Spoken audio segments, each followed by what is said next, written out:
If you need to promote your band or business, or just want to stylize, personalize, or customize your ride, check out vid-decals.com. Want to create and customize your own stickers representing your band, or make your own bumper sticker? Vid Decals can do it. All stickers are printed on quality vinyl and can be placed on any flat surface. Stickers are an affordable way to promote your band or business. Go to vid-decals.com to get started. That's vid-decals.com. vid-decals.com.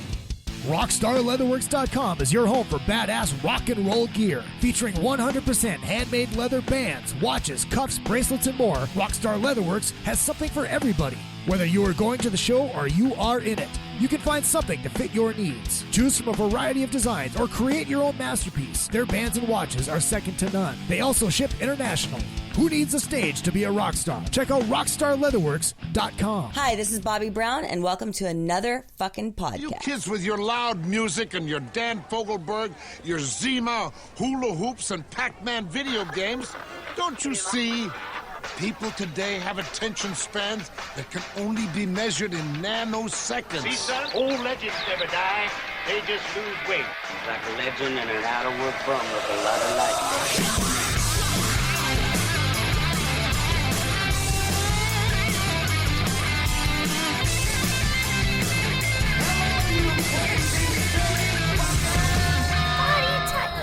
Yes, it is party time. Hello, Hollywood.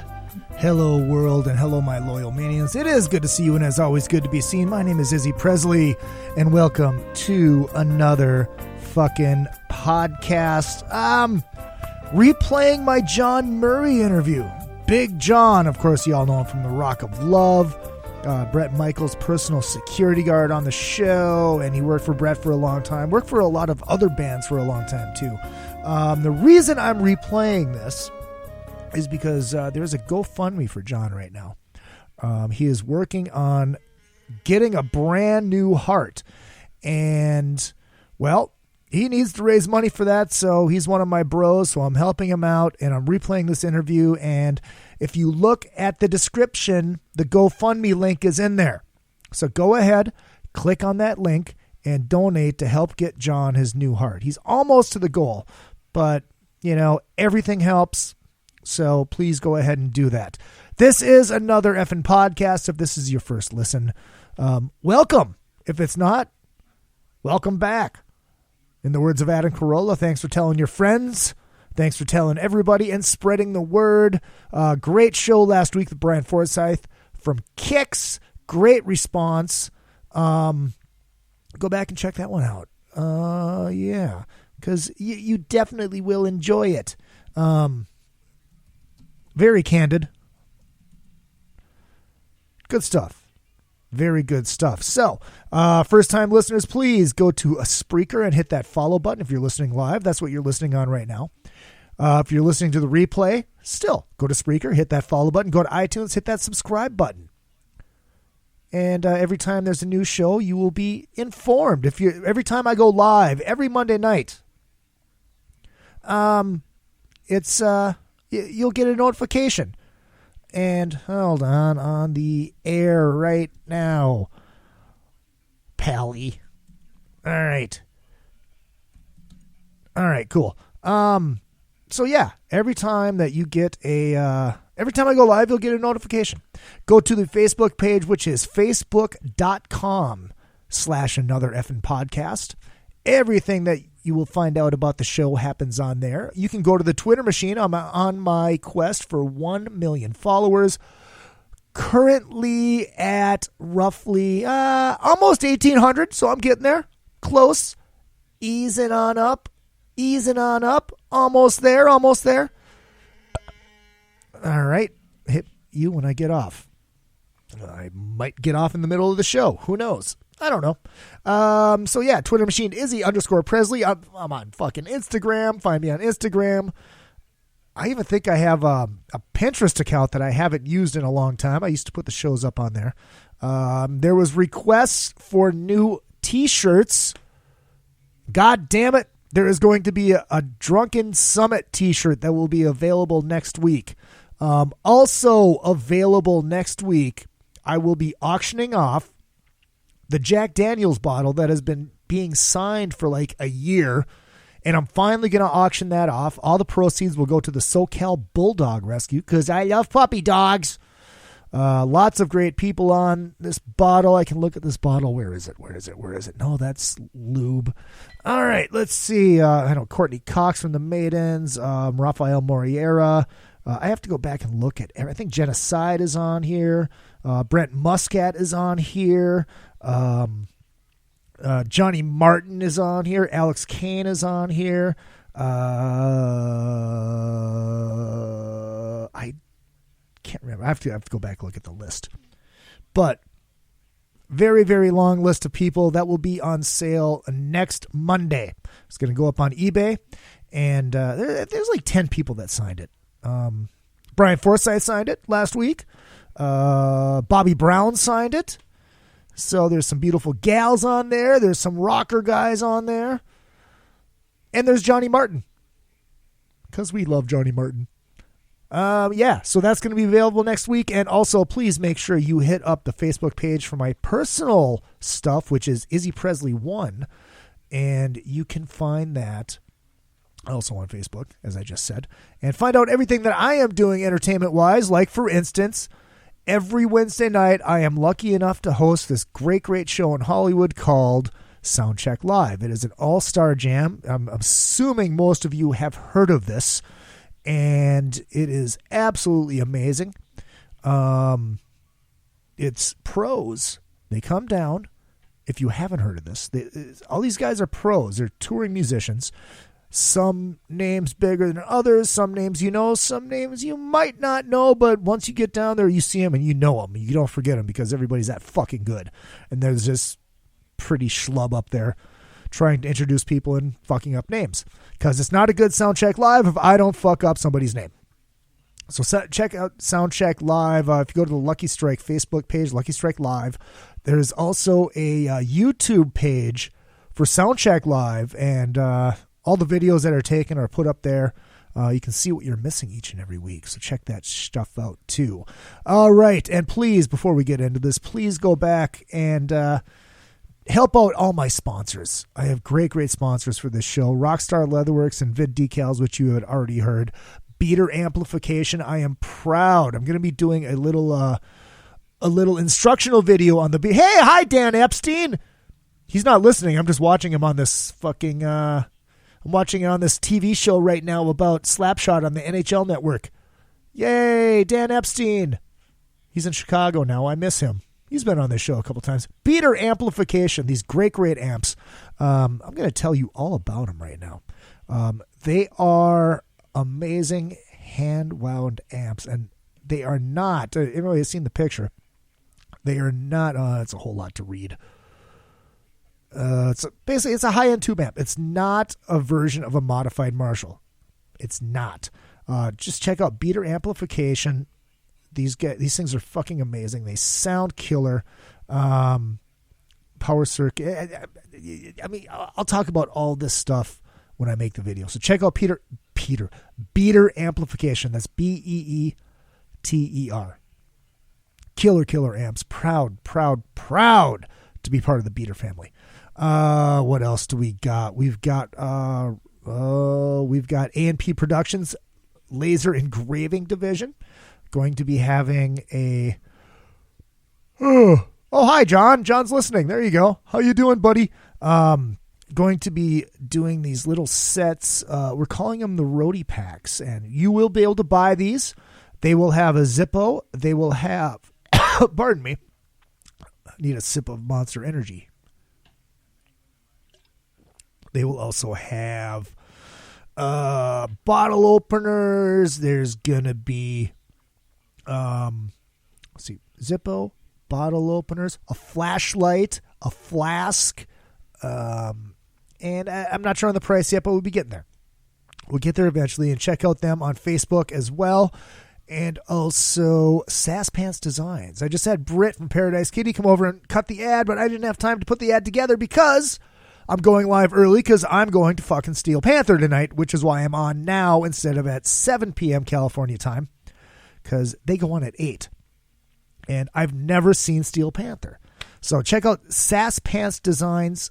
You can find them saspesticides.com. Find them on Facebook as well. And yeah, that's for you ladies. She takes T-shirts, like old school rock T-shirts, and turns them into like tube dresses and tube tops. And hey, John, of course, baby, you know it, man. That's right. You had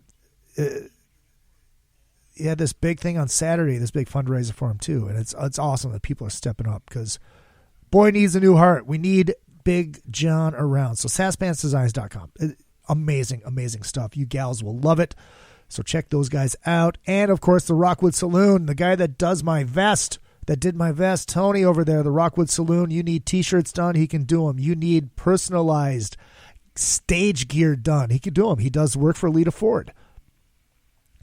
I love you too, Leilani.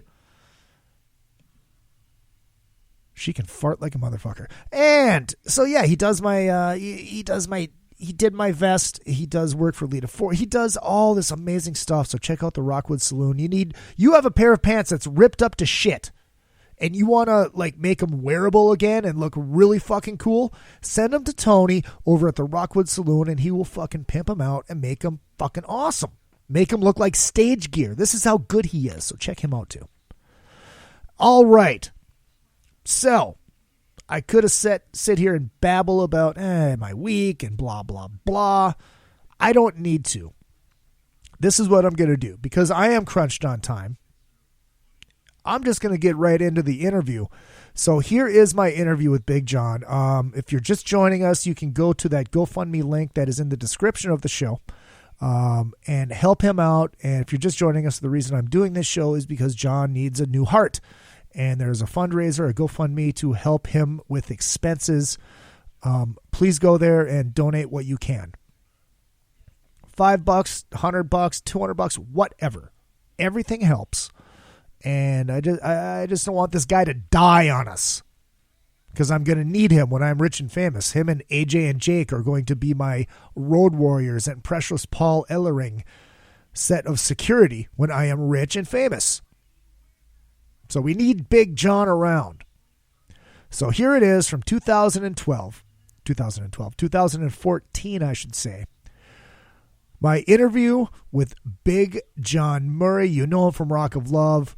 You know him from the Monsters of Rock cruises. And, he was Brett's security guard, yada, yada, yada. You know all that shit. You'll find out a lot of stuff about him that you probably didn't know if you haven't heard this interview. There's a lot of very candid stuff in this interview, and I still can't believe some of the stuff that he told me that he had never talked about in public before, which there's parts where we're crying and then we're laughing our ass off.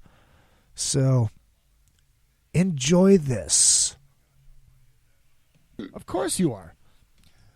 All right, ladies and gentlemen, it is time to bring in the featured guest for the evening, a man who I have a bone to pick with, and I'm going to get into that in a second, but I am proud to welcome, finally, I didn't even know this, I have my first former professional wrestler on the show. You know him from Rock of Love, and of course all the Monsters of Rock cruisers know him from The Boat. Big John, it is great to finally have you on, man. Izzy, thank you so much, brother. It's been a long time coming. We've known each other for a long time, and we've always talked about it, but it just never happened. And exactly. Luckily, I heard AJ, so I got to keep up with AJ and yeah, exactly, and Jeff, and make sure that I keep up with them. Well, it goes back to that point where when I get so rich and famous that I need my own personal security, you and AJ are going to be my fucking road warriors. That's perfect. That's perfect. You got me, AJ, and Jake. We're Cerberus. That's right, Jake.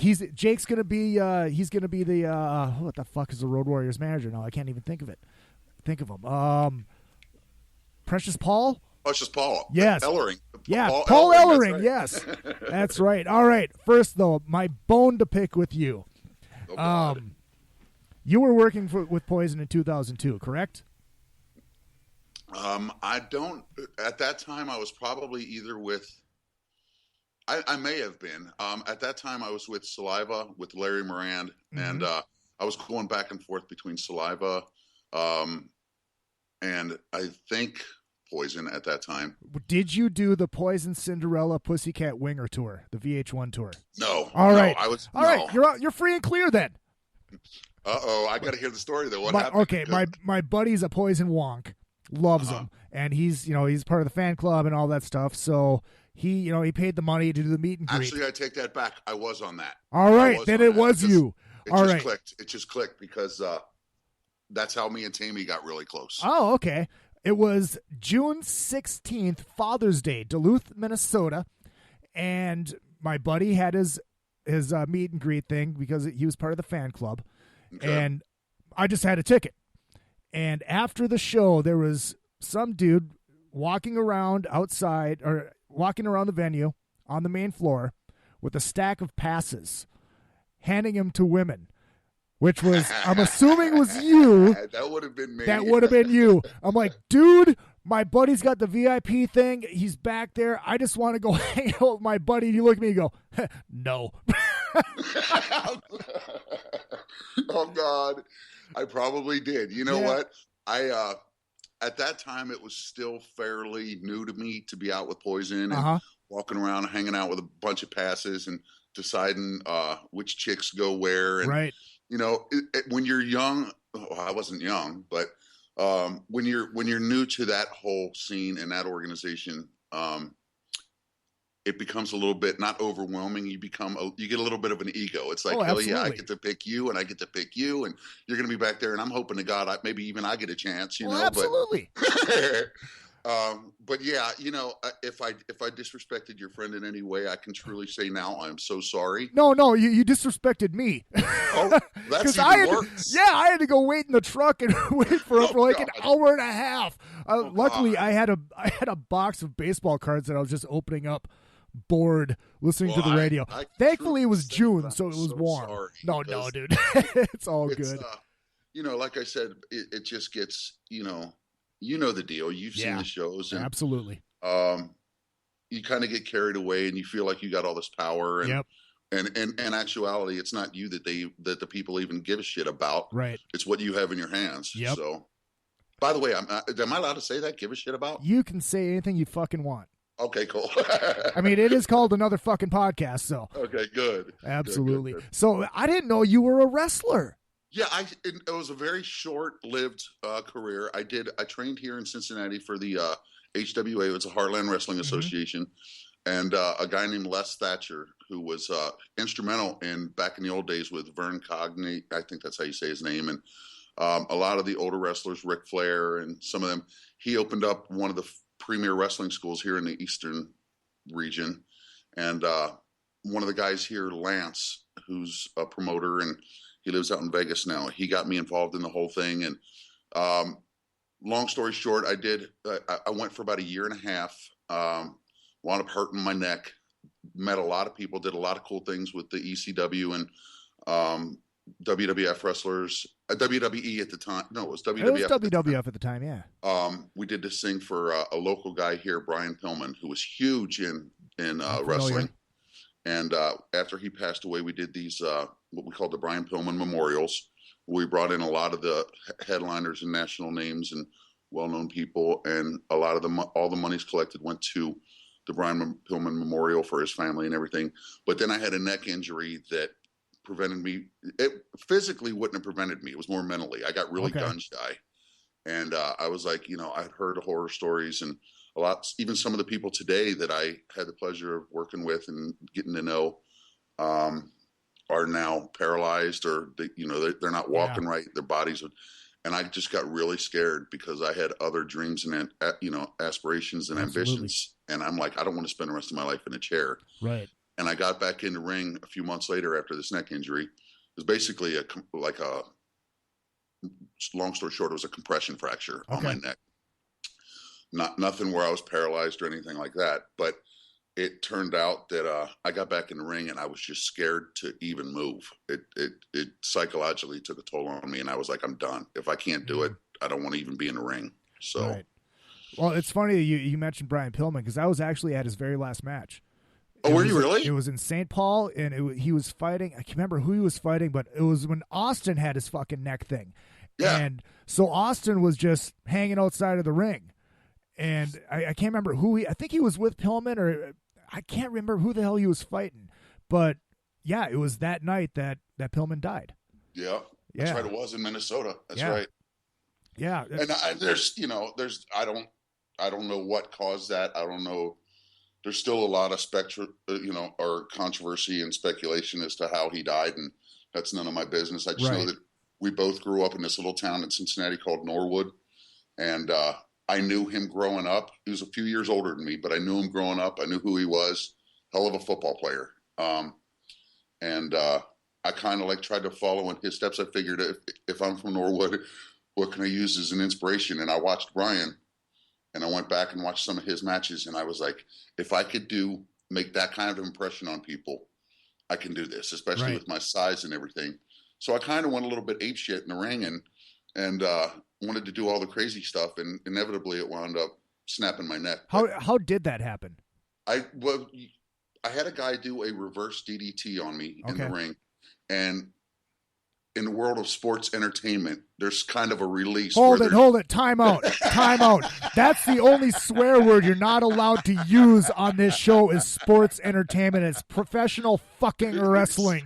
Thank you. All right, continue. Well, what you do is when you do a reverse DDT, you kind of release and you don't hold as hard like you would if you're trying to break somebody's neck. Right. And another young guy made a mistake and he didn't release quick enough, and I wound up landing on the top of my head, and it literally just pushed my neck in like a shock absorber, and I knew immediately what happened. And I tried to I just rolled out of the ring, and I think it was the next day I tried to put up with it, thinking maybe I just ripped some muscles or tore some muscles. The next day I was laying on the floor and wound up being transported to the hospital, and they were like, yeah, you have a compression fracture in your neck. And I walked around with those cervical collars for a few weeks and got stubborn and took it off, and probably did more damage because it still hurts to this day, but I don't let it bother me as much. Was that in ECW when that happened? No. That's still with the HWA. Oh, okay. How much stuff did you do with ECW? Because I'm enthralled by ECW. I loved ECW. The weird thing is I did more afterwards. Okay. I got to know Bubba Ray and Devon and all those guys, and I did do some not even appearances because I wasn't even really known. Right. It was just one of those things where there were some matches that happened, and I got to be involved in somehow. And, got to go through a few tables and stuff like that. They were all house matches, so it was never really televised. I did get a chance to go up to, East Philadelphia, where the ECW arena was. And this is all after I got into the music business. Really? And Brett had at that time, Brett had a real problem with Brett Michaels had a real problem as to whether I wanted to go back into wrestling. And it created quite a conflict because I made more of I had made more of an attachment with the ECW guys, of all people, the ECW guys, through music. And I figured, okay, if I'm not getting a push through this way, later on down the line, as I started to meet these people, I was like, I'm going to go in the back door. Right. And Edge and Bubba Ray and Devon and everybody, we had all this stuff planned. And then I went back to Cincinnati and I was training, and the neck thing happened. So, I mean, I didn't do a whole lot. I mean, it was never like a title holder or anything like that, but there were a few dark matches and stuff like that. I was curious. I saw that because I was doing a little research for once, and I came across an interview. I'm like, ECW? And of course, I went straight to YouTube, and there's nothing. I'm like, come on, what was his gimmick? What was his gimmick? No pictures, nothing. You know what it was? It was basically the Undertaker on extreme levels. You know what I mean? Okay. My hair was longer, and I looked kind of goofy. It just never got the heat, and I never got the heat and the push, and I kind of started to live. It was weird. I started to live the character. Okay. So I started to piss off a lot of people in reality, and once again, young and stupid and vulnerable. And I thought that if I lived the character, it would get more of a push. Right. And inevitably what I wound up doing was pissing off a lot of people. And, when the neck thing happened, I started thinking, is this really what I want to do the rest of my life? So luckily Larry Moran came into the picture and the guys from Cinderella, and everything changed.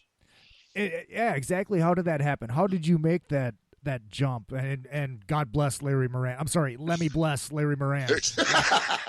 You know, being here in Cincinnati, I was working at a nightclub called Annie's, and it was a live event complex. And Rat and Cinderella and Winger and all these guys, especially, you know, Warrant and Janie. Mm-hmm. That's how I got to meet Janie, God rest his soul.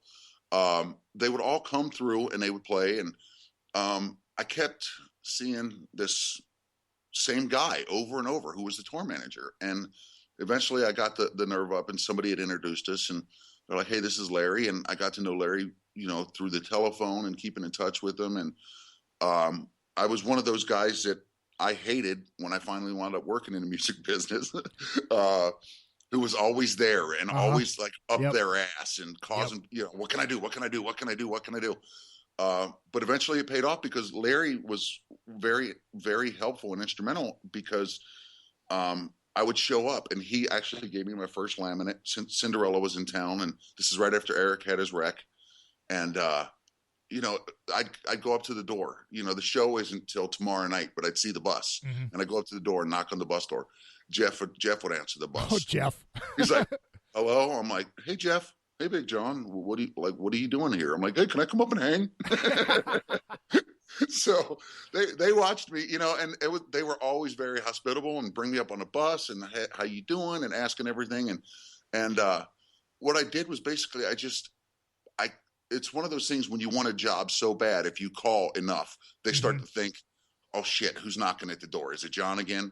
Oh shit, is that John? Oh shit. Yep. And then a friendship really built off of it, which I didn't expect. And Fred Curry invited me down to Nashville for a weekend one time, and me, Fred, and Jeff went out, and this friendship started to really build. And then, you know, Larry was like, okay, you know, he was kind of like teaching me. It was like Larry Moran 101. Uh-huh. Here's what you do. You know, I'm going to give you a laminate. I just want you to watch the guys, help them get here, do this, do that. And at the time, I didn't know it, but what he was doing was kind of like giving me a crash course. I don't even think he realized it, because nobody knew what the future was going to hold. Right. And then I got a call from Larry Moran, and he was out with Rat, Cinderella, Great White, and LA Guns in 99 and 98 or 99. I can't remember. And they were up in Cleveland, which is about a 4-hour drive. And I went up to Cleveland, and I'm hanging out and just, you know, doing my thing and saying hi to everybody. And over the years, I got to be good friends with Bobby Blotzer from Rat. And Bobby wanted to ride back to the hotel, so I had a friend of mine give him a ride back to the hotel. Bobby says, just ride the bus back. Well, dumb shit me. I'm thinking, okay, cool, this is going to be cool. I'll get to get on the bus again. And I wound up on the crew bus, and the band bus went back to the hotel. The crew bus wound up in Detroit. Oh, no. So we're driving for like 3 hours. I'm like, where the hell is this hotel? And everybody looks at me like, what hotel, dude? We're in Detroit.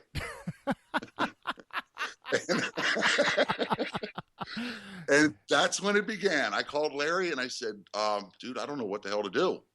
I said, I'm in Detroit. And he goes, what the hell are you doing in Detroit? And he goes, well, listen, here's the deal. He goes, we got a show in Cincinnati in like 2 weeks.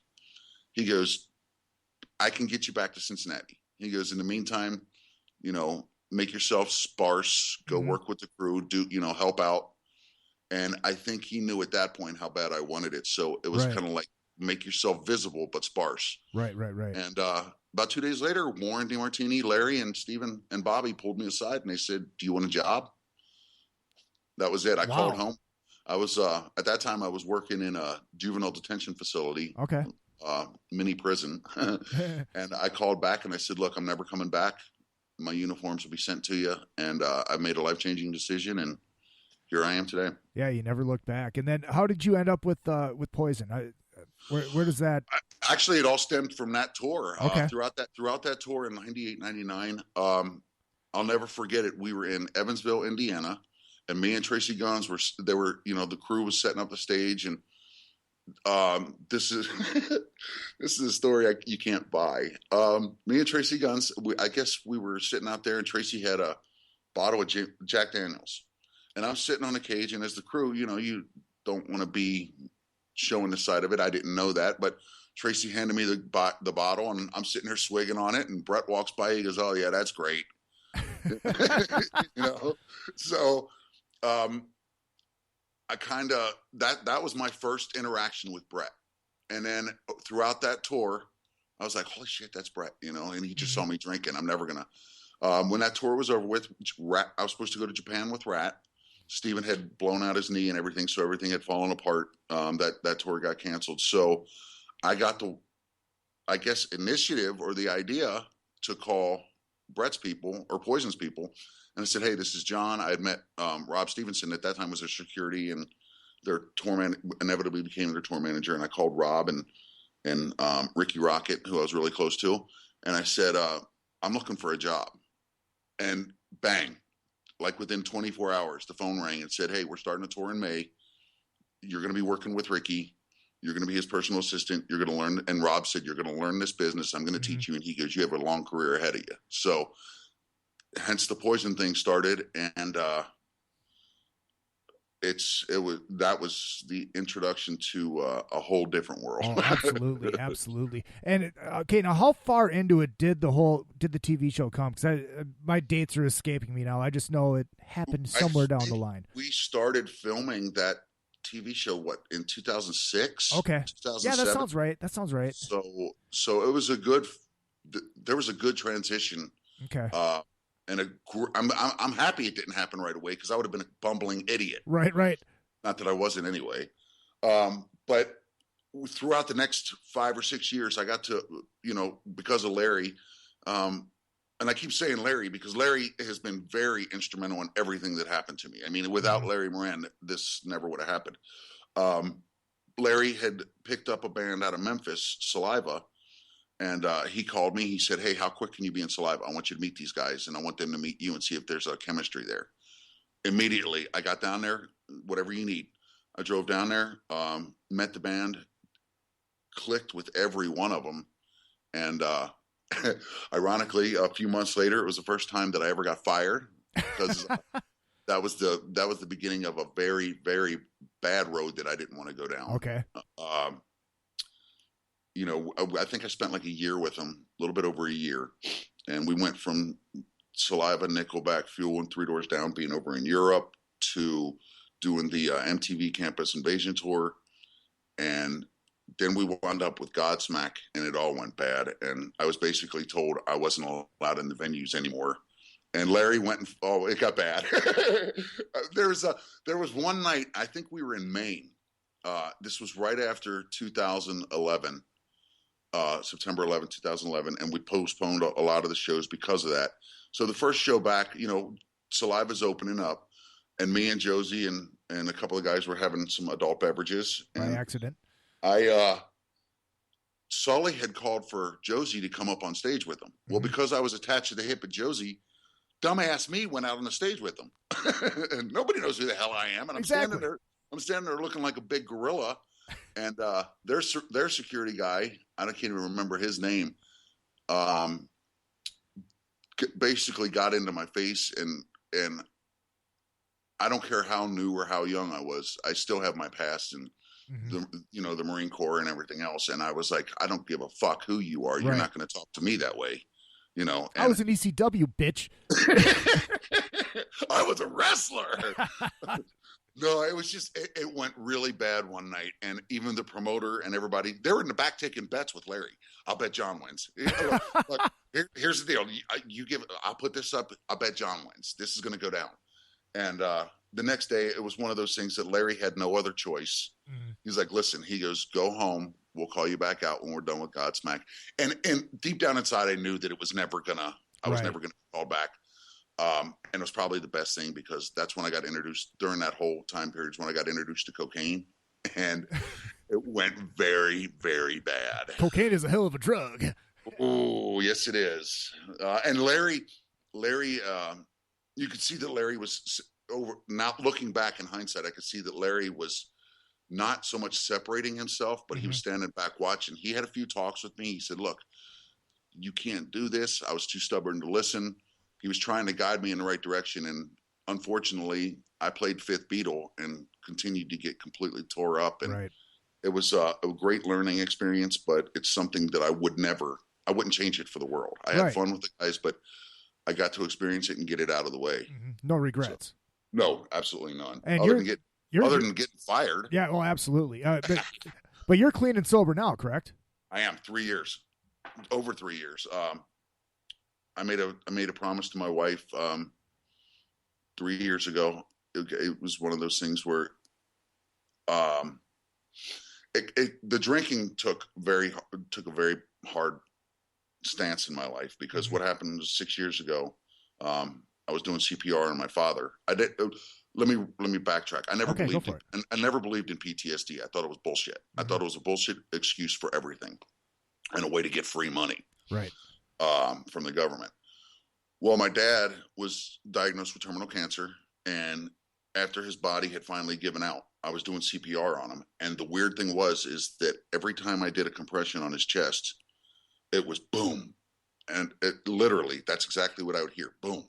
And I was back in the Marines, and there were a few situations while I was in the Marines that was necessary.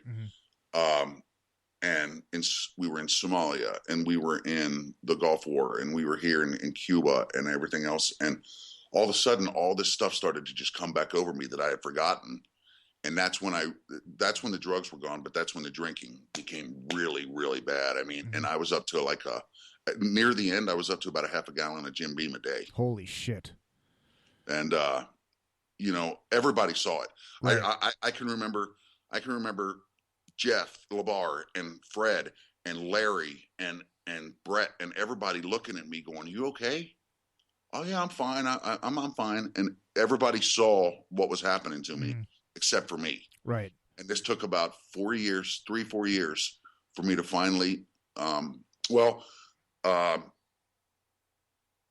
it got so bad that I'll never forget this, Memorial Day weekend, May 28th, 2010, I was in Salt Lake City. Nobody knows this, or maybe a few people know this. I sat in a dark room about 3 a.m. and put a pistol in my mouth. And I cocked it and I said, "Okay, Dad." I was like, I sat there for a minute contemplating. And I had seen and done it all. The Rock of Love and everything was already done. That made it even worse, because then everybody wanted to party with you. Well, of course. And I got into such a hole that I was just like, I'm done. I'm done with this. I don't want it anymore. And I put a pistol in my mouth, and I sat there and thought about it for a minute. And I said, "Okay, Dad, you got 24 hours to prove to me or give me a sign or something, show me why I'm here and why I should be here." And I'll be damned if the next day I didn't meet what is now the woman that is now my wife. And wow. I kind of knew right away. I was like, holy shit. And I made her a promise the next October, or the following October, that I said, "Look," I said, "I'll make a deal with you." I said, "I will never, ever drink again if you can just give me one more chance," because I put her through hell. And she said, "Okay." She goes, "But the minute you break your promise, we're done." Because she saw the worst of me. Right. And we're still together. So hey, let me bless that. Not to go back to that particular dark room, but what was it that stopped you? What was it that stopped me drinking, or stopped me from shooting myself? Stopped you from shooting yourself. What made you realize, fuck, I can't do this? You know what? I have no idea. I don't know what stopped me. I was in such a deep, dark hole that I literally had this thing in my mouth, and I'm just sitting there. And I think it was the thought of, what if I fuck up? What if this doesn't work? It was almost like there was something that was pushing against my hand to get it back out of my mouth. Okay. But that sounds like a porno. Gay porn 101. Oh my God, I go from get it out of my mouth. I literally just went from the brink of almost crying to laughing my ass off. It's the story of my life, dude. Oh my God. The greatest thing is I'll make humor out of it now, because yes, it was a deep, dark place, and right. I'm not ashamed to talk about it. I mean, I hope I have a story that I know that there's 1,000,001 people out there, especially veterans today, and everybody. I mean, they're killing themselves 22 a day. Right. I have a story where I was a hair pull away of a trigger to ending it all, to turning around and living. I wouldn't change anything for the world. Right. Because that night was just, I had gotten to a point where you just don't see the end of the tunnel. There's nothing. It's just pure black. And the drugs and the alcohol. And like I said, the cocaine and everything didn't stop when I got fired. I mean, it just wasn't as prevalent. Okay. It was still in my life. Right. You know, there was this and that, and you hand it to me, I'd take it. I mean, fuck, I was working for Kid Rock for 3.5 years. You could imagine the amounts of coke that was laying around. It just happened to disappear. But, you know, and it was one of those things where he had no problem with, when the show was over, drink, have fun, you know. Right. 'Cause I wasn't security. I was just his assistant. So, you know, I'd sit there in the mask. Hey, can I have a beer? And he goes, you don't have to ask me, John. Quit asking me. Drink. Right. He's like, as a matter of fact, if you don't have like 3 shots in 5 minutes, you're fired. I'm like, great. Now I'm going to lose my job for not drinking. And right. But no, you get to this point where there just seems like there's no way out. You're running in a circular room. And what stopped me that night? The only thing that I can think of is my dream was to work in the music business. Thanks to Cinderella and Rat and all that, I had that opportunity. And thanks to Brett, I was on TV and I got to be somewhat famous. You know, people knew who I was everywhere I went. But there comes a point in time where that's just not enough. Right. And you want more. Mm-hmm. And, you know, it's funny. Jeff was talking on with you about, I've never done heroin. But when Jeff was talking about, you get to the point where you got to do more and more and more and more to keep up. That's how it was with the quote unquote celebrity and the fame. And the minute it starts to slack off, you feel like you're not important anymore. Right. And it's like, well, fuck it. What's left? Right. Yeah. So, it's almost like a drug upon itself. Yeah. And it's weird because during that whole time, I didn't realize it until now, looking back. Some of the closest people and the people that meant the most to me, Larry, Jeff, Fred, everybody, the guys from Rat, I became a little egotistical son of a bitch. I drank the Kool-Aid and I turned into somebody I didn't. And I've spent the last probably 3 years apologizing to people, saying, hey, if I did anything or said anything when I was back then, I'm sorry. And you'd be surprised how many people would say, yeah, you know, this happened or that happened, but we knew that wasn't you. We knew the real you. And I'm like, I'm sorry, you know. So, do you think how much do you think the TV show turned you into something that you weren't? I mean, were you trying to portray? 100%. Were you trying to portray what? I'm not gonna lie. I think I watched 2 episodes of that show. I couldn't stand it. I think that was the first thing I said to you. I remember the first time I met you on the first cruise. I'm like, hey man, I'm Izzy, Rockin' 101. I'm not gonna lie. I fucking couldn't stand that show. You know. Yep. I think that was the first thing I said to you, and so I'm not familiar with it. I mean, so I don't really know what you were on that show. I was in the Sopranos world. I was the muscle. You know what I mean? Yep. What I did was basically I was Brett's bitch. I was Brett's bitch who took care of the bitches. And I didn't try to portray anything. I tried to be as real to who I am as I could be, but reality television isn't always reality. Yeah, and the producers and directors want something else. And so I tried to incorporate as much as myself as possible. But when you got 15 different people who have the show going in one direction, then you got Brett who wants it to go in his direction, and then you got me who's starting to become a little bit more visible. And then everybody starts worrying, wait a minute. Why is John in this so much? Get John out of the picture. Right. And I'm like, well, what the fuck? 2 minutes ago, somebody told me to stand here. Right. So then I start arguing, you know, and I'm like, look, if you want me on the show, great. If you don't, I mean, there were a lot of times when I got very arrogant and pissed off at like the producers and the filming crew and stuff. And did I have a reason to? Probably not. But because I was so attached to Brett and I drank the Kool-Aid, if he was there, I should be there. Right. You know, and I'm thinking on a road touring basis, you know, and does Brett need 24-hour security? No, nor does anyone, you know, I don't see that. But I took my job very serious, and I got to a point where some of the biggest people in the business who are producers and road managers and production managers. I made a very good impression with a lot of people, and just because of my work ethic, and that's what I stuck by. And then when somebody sits there and says, "Hey, you're not needed," all of a sudden it's like, well, how important is my job? Right. So I think, and then, when it got bad was when the ratings came out for the show. Mm-hmm.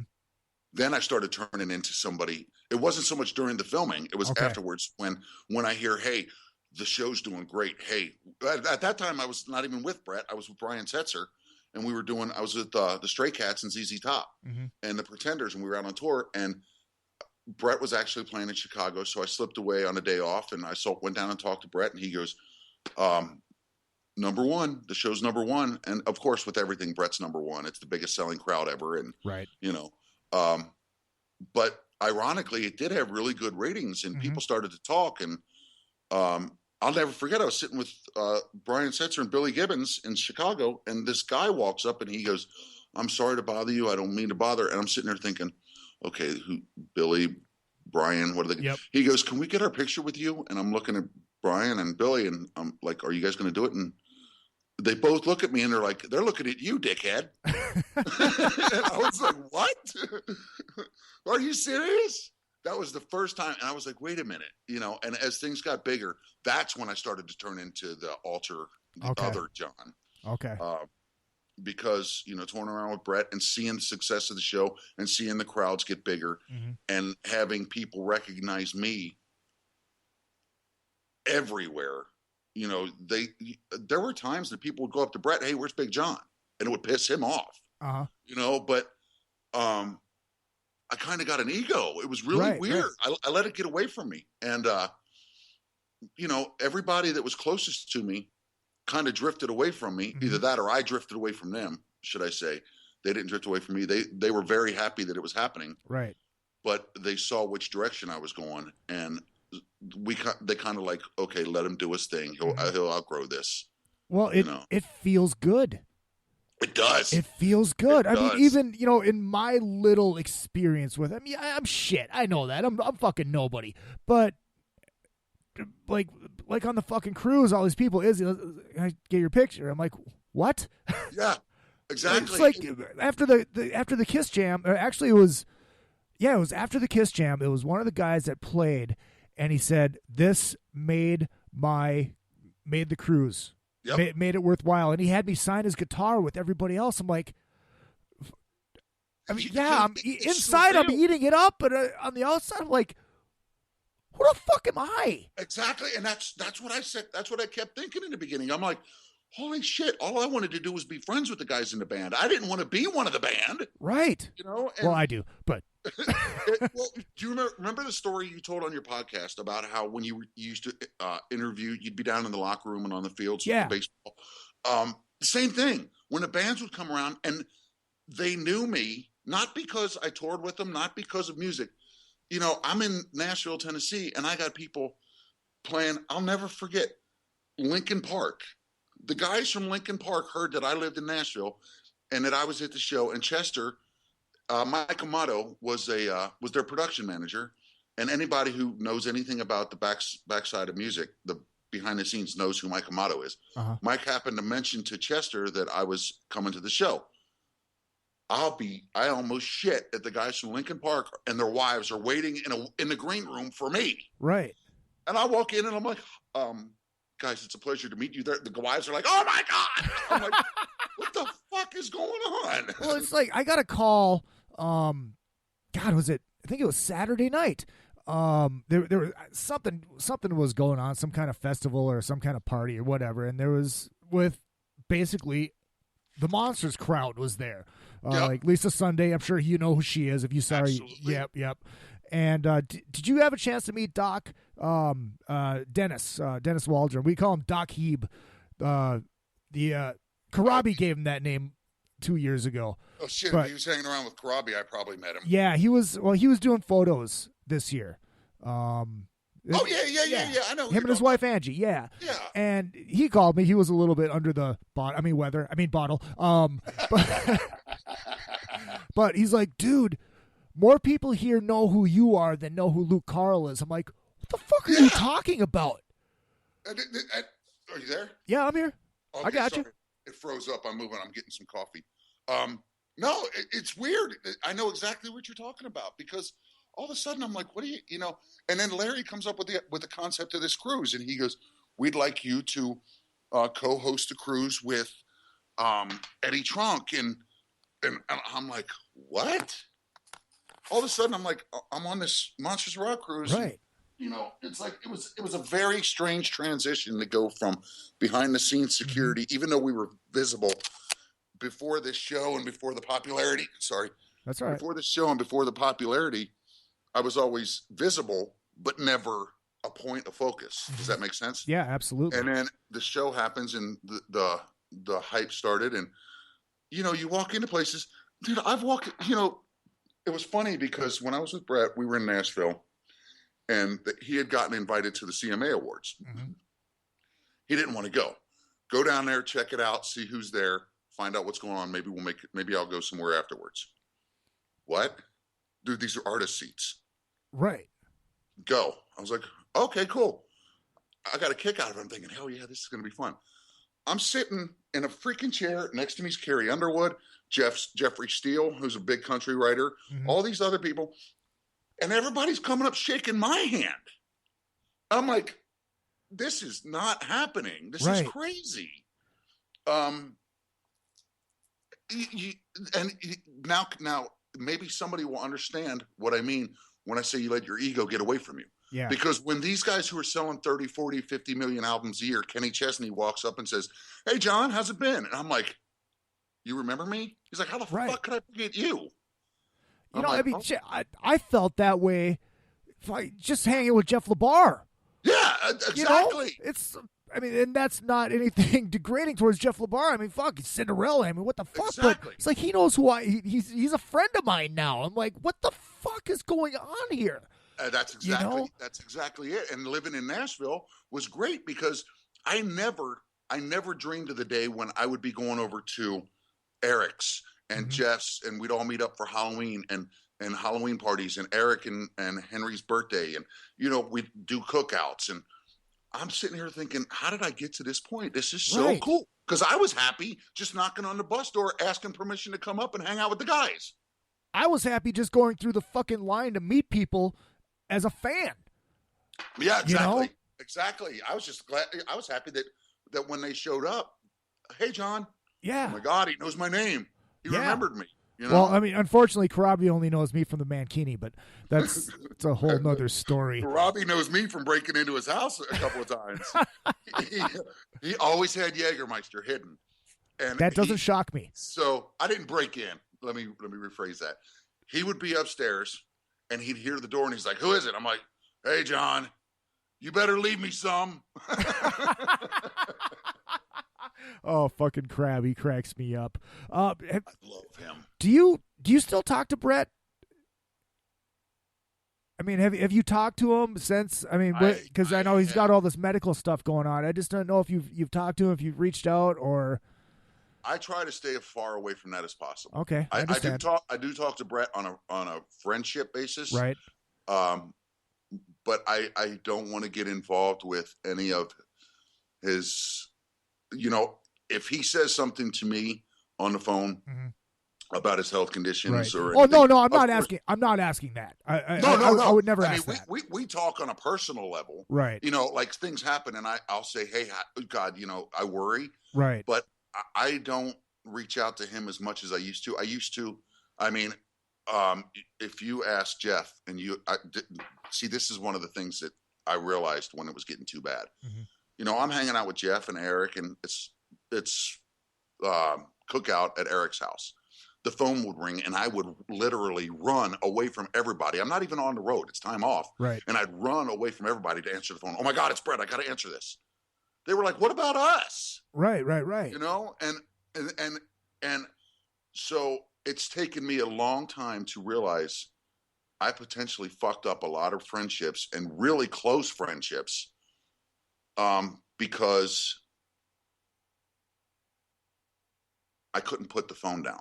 you know. So now that I'm married and I'm not as involved with music as I used to be, it's still, I mean, it's still like crack. It's there, and I want to call all the time, but now there's a different set of people that I call.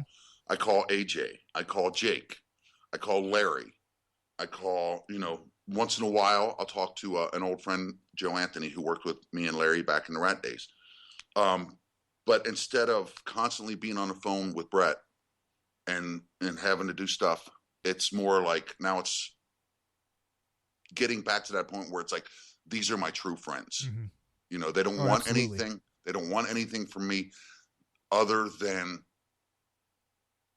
I guess, friendship and the occasional, hey, we're doing a show. Do you want to come out? Right. And God, I love AJ. I love AJ to death. Oh, my God. When Larry asked me to do the cruise, he goes, you're going to meet AJ. He's a former Blue Angel and Navy diver and this and that. I'm thinking, okay, this guy's going to be like just a machine. I was thinking, I was just picturing a dick and everything. And I got down there, and the minute I met him, we looked each other in the eye, and like that, I was like, this guy's going to be cool as hell. Oh, yeah. And my wife fell in love with him, and I think she wishes she had him more than me sometimes. So, and God, he hired me to work at the Kiefer show. I was merch bitch, and just hanging out with him all day long, and then being business. And then going back to hanging out after the show, it was, God, this guy, he's just a riot. Just a fucking riot. He's he's got it. He did what I wish I could have done. He took both sides of it because, you know, being out on stage with Queensryche and doing his thing. Right. And being able to fall back into that security position and not be so visible. He got it. He did what I wish I would have done because I probably still would have been working. Right. But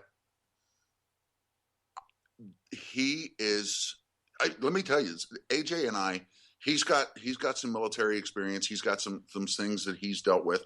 I have mine. And I'm telling you, with AJ, a brotherhood has formed. I mean, we talk to each other all the time about everything. You know, Brett went to work for Brett for a few weeks. Yeah, he did. He called me. He flat out told Brett, he said, I'm not doing this to replace John. He goes, I'm not doing this without John's permission. I want John to know. And I said, dude, I'm honored that you would even ask, but don't think that our friendship would ever change. I said, let me just give you some advice. And I gave him some advice as far as how to deal with different situations and what to look for and what not to look for. And I said, I don't have to teach you anything. This is just a personal thing. And, I was honored that he would say that. Oh, absolutely. All right. I got to ask this. Do you get sick of people asking you if it's a wig? I'll answer that question right now. It's the most expensive hair extensions you can buy. Because I was going to ask, is it a skullet or is it a wig? So it's definitely not. Is it attached? Is it attached to the bandana? No. Okay. So it's physically attached to his head, but it's not attached to the bandana. Because you see the pictures of him in the hospital bed with the bandana. It's like, it's got to be a wig. It's hair extensions. All right. Yeah. Finally, it's. I'm going to get in a world of shit for saying that, but I don't care. Dude, what happened with the Bounty Hunter show? It sucked. It completely sucked. Okay. Here's my vision was, at that time, my vision was to take a show and not have it be like Dog. No malintent or no whatever, no malfeasance or no no discontent meant towards him. I'm trying to sound educated. No disrespect towards him. But I didn't want that kind of a show. Right. And the production team, I thought, okay, maybe while this Rock of Love thing is still hot, maybe I can make a little bit of money and keep going, keep the ball rolling.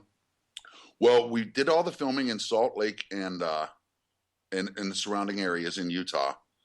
And when we were filming, I could see where it was going. You know what I mean? I could really see how this was going to play out. What happened in editing was something completely different. Okay. And I told the guy who did it, I said, he's out and I'm going out to Hollywood. I'm going to get this show sold to a network. And I'm calling the people ahead of time. I was like, don't you even dare buy this fucking thing. It sucks. And he's like, who do you know in Hollywood? And I'm like, oh, I'll get you in people's offices, but I'm calling them ahead of time saying, don't you dare. Right. Don't even. And they would look at it and they were like, are you fucking kidding me? Because the first season, it had changed 3 different times because of sponsorship and everything else.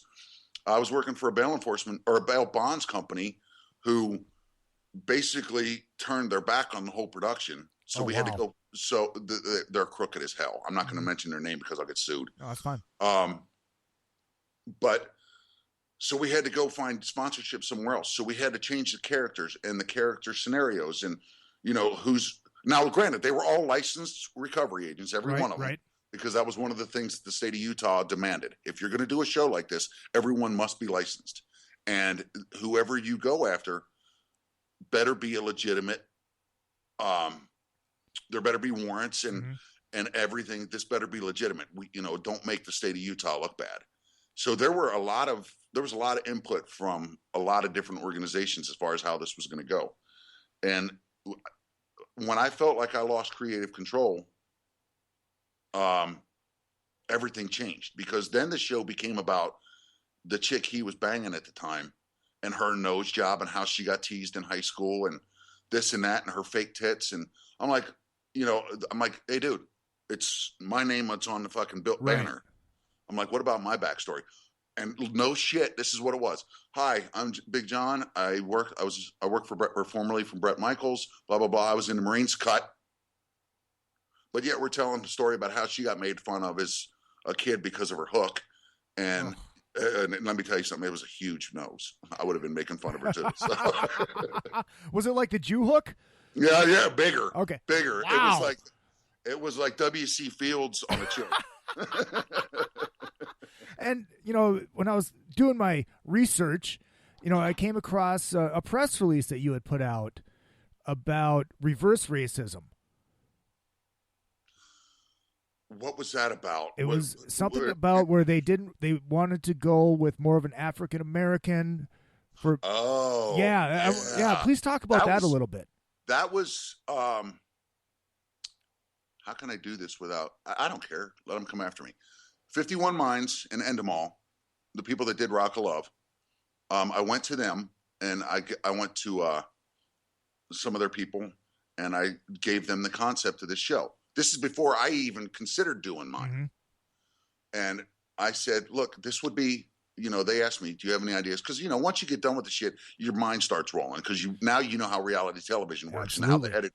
So I'm like, hey, what if you took a show like, used to be a show called, God, what was it? It wasn't DEA. It was something like that where it's time-lapsed.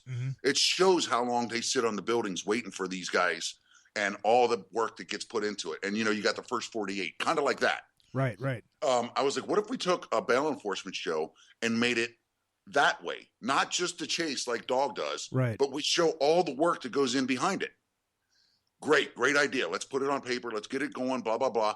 And all of a sudden, when it came time to put everything together, I said, they said, well, we're going to hold off for a little bit. After they had all the ideas, because they were asking me for input. How does this work? How does this work? How does this work? How does this work? I didn't get what they were doing. They were asking me how the shit works. And then once it came time to really do it and start paying people and collect, make the show, we're going to put this on hold. Well, I said, okay, you put it on hold. I'm going to do it. And then that's where we got with the other production company and started filming.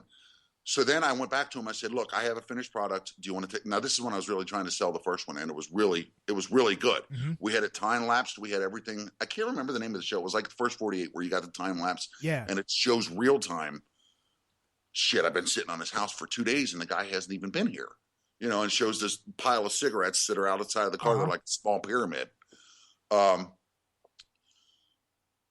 And then I went to them and I said, well, we saw it and everything. We love it. But here's the problem. There's no African Americans in it. So what we're going to do is we're going to turn around and we're going to try to do a show where it's all black people instead of white. Because if we start going in one direction, which they did, you know, as soon as Rock of Love was over with, then they went back to the ghetto TV. Yep. You know, whatever the hell they Flavor did. Flav and all that shit. Yeah. All that shit. Yeah. So they went to black TV, I guess, or ethnic TV or whatever.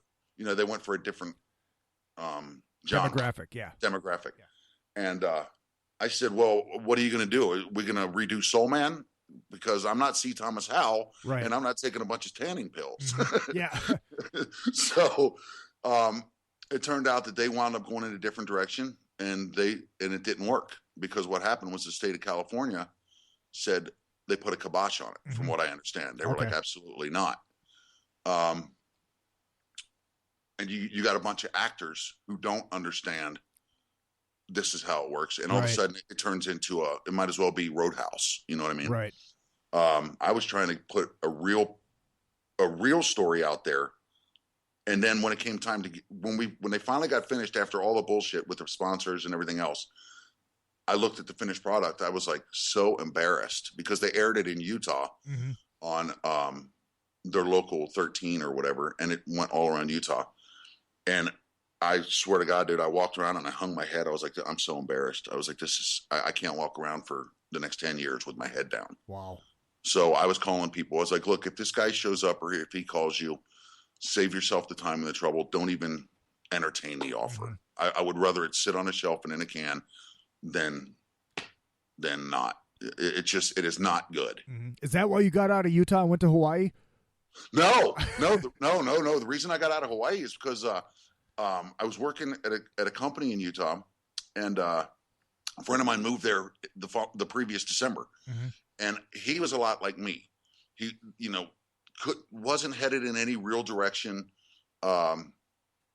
Just wasn't happy with the 9-to-5 grind, and he got a job with the Four Seasons Resorts in Lanai, on the island of Lanai. And I'm watching his Facebook page in the transition, and I mean, literally, he went from mediocre Mike to happy all the time to smiling. And I'm looking at these pictures. I'm like, well, no shit, you're smiling. And he goes, hey, a security position's opened up here. You're going to start off low man on a totem pole, of course, but this is what it pays. And that was no kick in the pants. It's more than I ever made in the music business. And I was like, huh. So sent in the application, got a phone call immediately. He pushed it through to the HR department, got a phone call within a couple of days. And I told my wife, I said, hey, we're moving into Hawaii at the end of the month. She's like, what? I said, we're moving to Hawaii. And best thing I ever did, because, you know, at this point in my life, the best thing I ever did. Right. Because not only now do I have an open door policy with the Four Seasons, I went in there, did my work at my work ethic. They let me, you weren't micromanaged. You got to do what you were due. And I like to interact with people. So being in security, I could walk around a resort, see people, hang out with them, talk with them. What do you need? Is there anything wrong? What can I do to make your stay better? And just being me and being social. Right. Anybody who knows me knows what I'm talking about.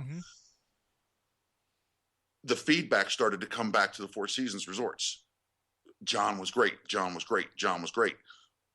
And all of a sudden they're like, where the hell did you come from? I said, listen, when you deal with the shit that I've dealt with in my life and the people that I've dealt with, this is easy. Right. You know? And actually I enjoyed doing it. And I do have dreams of one day going back there. Right now, the reason I came back to Cincinnati is because my mom's 71 and she's getting older. She doesn't have anybody. And it was just one of those things that you can always go back to Hawaii. You can't get your mom back. And I figured I'd come back and spend some time with her. But I made a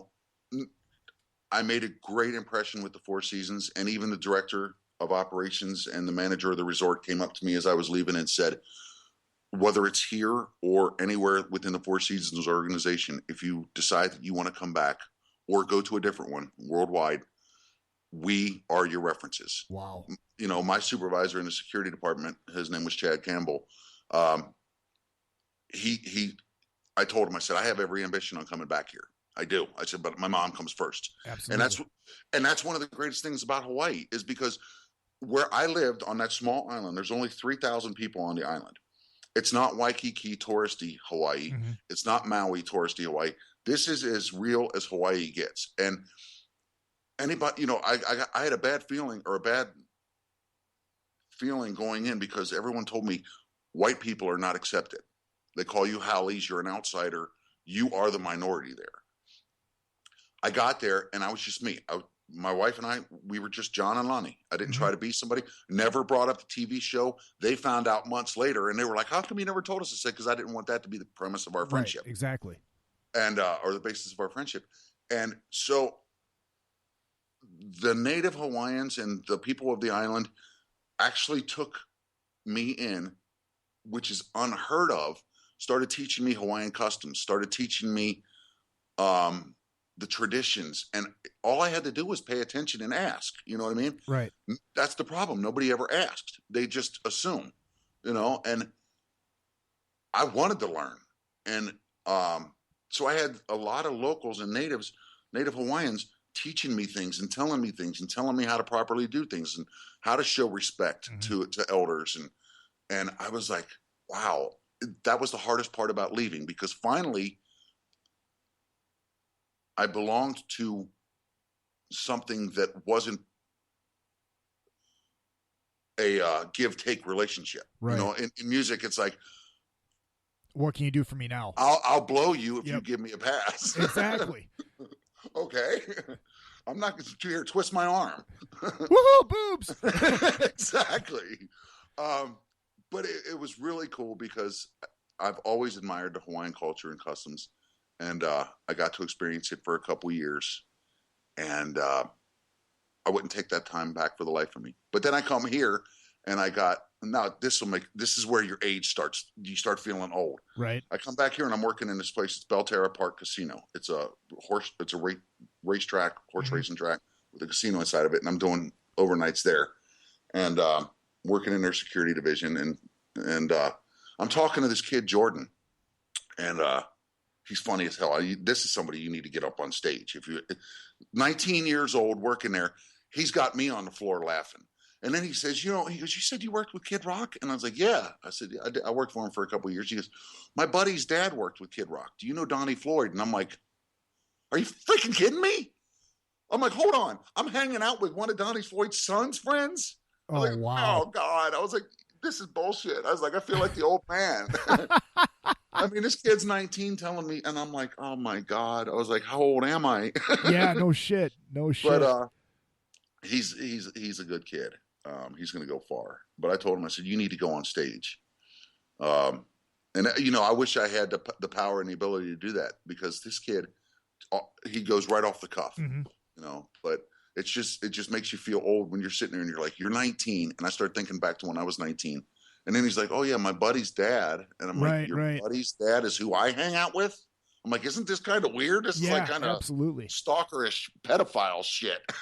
Exactly. Hey, and at least in the Natty, you can still get Spam. Exactly. I love Spam. I never thought that I would eat it until I got over there, and sure as shit, it turned out something that I loved. And you actually learned how to cook it right, I'm assuming. Yeah, exactly. Yeah, absolutely. Exactly. All right, brother. Anything else you want to get off your chest? No. I hope this is good. Dude, this is. I'm not going to lie to you. I've interviewed a lot of people. This is top 5 easily. This is a lot of fun, man. No, I just hope everybody gets busy and comes out to the Monsters Cruise this year, and yeah. That's our little annual party. And that's right. It's like a family reunion every year. It is. It's so good. Just for not just us. I mean, the cruisers too. Oh yeah, absolutely. It's funny because you see the same cruisers over and over. Yeah. And it turns into like this little family. It's like, I wonder if Lisa's going to be there. I wonder if so and so's going to be there. I wonder if who's Tony, the one that dresses all crazy. Yeah, Tony. Yeah, he dressed up like for the Kiss Jam. He dressed up like Gene Simmons. Yeah, exactly. It's like, oh, that's what it's about, man. Exactly. I go on the cruise and I'm looking for Tony. And it's funny because Tony came up to me 2 years ago and he goes, "Does it bother you that?" He goes, "How do you speak so freely about being sober?" I was like, "I just tell people that's how it is." I said, right. He's like, "Does it bother you? Do you ever want to drink because you talk about it?" I said, "No, that makes me not want to." I said, "If I can give you a piece of," because he had just gotten sober. Uh-huh. And I said, I don't go to AA meetings. I don't do any of that. I just made a promise to myself and my wife. I said, the easiest thing I can tell you is if you're a man of your word, make a promise to yourself and somebody that you care about. And, you know, that way it's always in the back of your mind. You look at that beer, you look at, it's like, oh, fuck, you made a promise, you know? And I said, if you're a man of your word, you will not break you're making that promise to yourself, you know? And absolutely. He comes up to me now all the time and he's like, thank you. Thank you. I'm like, oh my God, dude, you don't have to thank me. Fucking Tony's like, great. I love that I'm guy. like, it's just good to see you. Absolutely. All right, before we go, I have to go back to the wrestling. Uh-huh. Who are you in the ring with? I got to know names of people you were in the ring with. I did stuff with Al Snow. Okay. Mick Foley did some stuff here. Nice. Yeah. Nice. A great guy. I'll have to get you back just to tell Mick Foley stories. Absolutely. You know, it's funny. He was just here, and I went down, and I was trying to get a hold of him, and we talked for probably, I don't know, 3 or 4 minutes on the air here in Cincinnati. He was doing local radio because he's doing this tour around the country, just talk tour. And I called in after the show, and I was talking to him. I was like, Mick, I said, I don't know if you remember me as this John from HWA and blah, blah, blah. He goes, oh, my God, Big John, what are you doing? He goes, oh, just to let you know, my wife loved the show. I was like, fuck. It all comes back to the damn show. That's but right. No, he's a great guy. And, you know, and it's just, we did things with a lot of people, especially with the Pillman event. We brought Stone Cold in. We brought, God rest his soul, Chris Benoit. You know, God, who else came? There were all kinds of Ric Flair. God, there were so many people that were involved with our little things. Dean Malenko, all, you know, you name it, they were there. Me and Bubba Ray Dudley were trying to get something together after the show, and after I had left Brett, we were trying to get something together to make a reunion and literally beat the shit out of each other. It never came to fruition. But I wouldn't mind taking a few shots from Bubba Ray and Devon if that ever happened. Hey, you're all still breathing. You never know. Exactly. You never know. All right, John, man. Dude, this is an absolute blast. You are welcome on the show at any time. If you ever come out to L.A., I got a microphone for you. Come in, hang out in studio, and we'll tell some more stories, brother. You know what? I'll find some videos and stuff at some point, and I'll get them to you. I just got to see photos of the gimmick. Here. I got to see photos. I have those. You got to get those up. I have those. You know what? I have those. I just kind of put that behind me. I got them laying around in a box somewhere. Dude, scan them, get them up. You got to get that out there. You know what? I'm off tomorrow. I don't have anything to do. I'll get them out there, and we'll see what happens. Just remember, those were the early days. Hey, absolutely, man. That's fucking awesome. John, dude, thank you so much. We'll talk soon. Absolutely, brother. Thank you. All right, brother. All right. Take care. See you in a few months. Yes. All right. There you go. Big John Murray. Go to the GoFundMe page. Help him get his new heart. It's in the description. You can find it there. You can also find it on the podcast page, which is facebook.com/another podcast. Hit up my personal page, Izzy Presley 1. Of course, the Twitter machine, Izzy_Presley. You want to help out the show monetarily? You absolutely can. Izzy.Presley@gmail is your PayPal. I always forget to say that at the beginning of the show because people shut it off after the interview and they don't get me begging for money to help out the show. Izzy.Presley@gmail.com. Next week, I'll have a guest in studio. Not sure who it is yet. I'm working on it. Just see. I am going to make like a tree and get out of here. I'm going to go watch Steel Panther. Ladies and gentlemen, I will see you next week. It has been another fucking podcast. My name is Izzy Presley. On behalf of the band and myself, thanks for having us. And it is true. I do, in fact, love you all.